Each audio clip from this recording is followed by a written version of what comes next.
The world feels chaotic, doesn't it?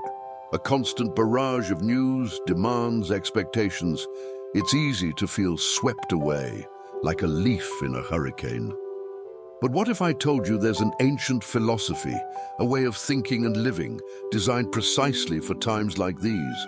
What if I told you there's a path to finding an unshakable core of strength, regardless of what life throws at you? That philosophy is Stoicism.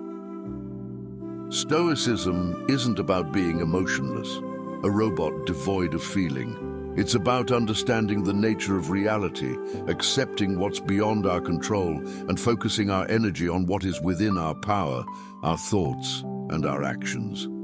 As Epictetus, a former slave who became one of Stoicism's most influential voices, put it, "We are disturbed not by things, but by the views we take of them."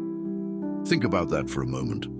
How often do we react with anger, frustration, or despair to events that in the grand scheme of things are truly outside our sphere of influence? The weather, the stock market, the actions of others, these are externals. We can try to influence them certainly, but we cannot control them. Obsessing over them, letting our happiness hinge on their unpredictable fluctuations, is a recipe for suffering. Seneca, the Roman statesman and philosopher, wisely observed, "We suffer more often in imagination than in reality."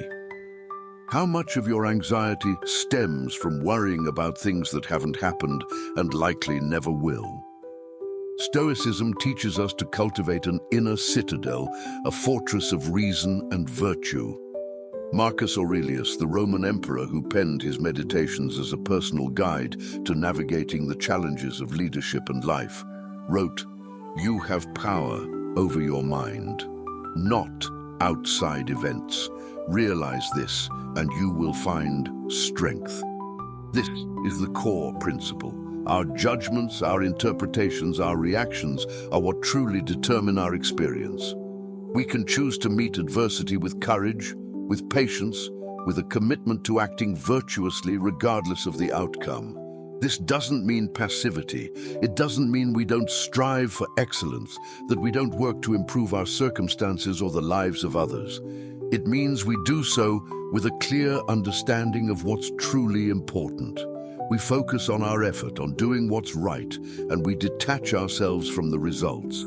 As Epictetus so powerfully stated, it's not what happens to you, but how you react to it that matters. Consider the concept of amor fati, the love of fate. This isn't about blind optimism or a naive belief that everything happens for a reason. It's about accepting whatever happens, good or bad, as part of the natural order of things. It's about finding the opportunity for growth, for learning, even in the most difficult circumstances. Seneca wrote, "Every new beginning comes from some other beginning's end." Within every challenge lies the seed of a new opportunity, a chance to practice virtue, to demonstrate resilience. Stoicism is a practical philosophy. It's not meant to be studied in isolation. It's meant to be lived. Start small. Begin by noticing your reactions to everyday annoyances. The traffic jam, the spilled coffee, the critical comment. Ask yourself, is my reaction serving me? Is it proportionate to the event? Is it within my control to change this situation? If not, practice letting go. Practice focusing on your breath, on the present moment. Practice choosing a more reasoned, more virtuous response.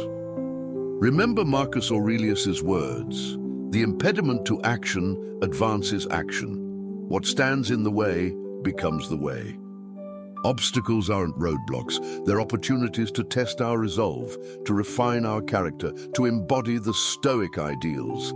It's a lifelong practice, a continuous process of self-improvement. There will be setbacks, moments of weakness, but the key is to keep returning to these principles, to keep striving for that inner citadel of strength and tranquility. The goal isn't to eliminate suffering entirely. That's an unrealistic expectation. The goal is to meet suffering with grace, with wisdom, with an understanding that it's an inevitable part of the human experience.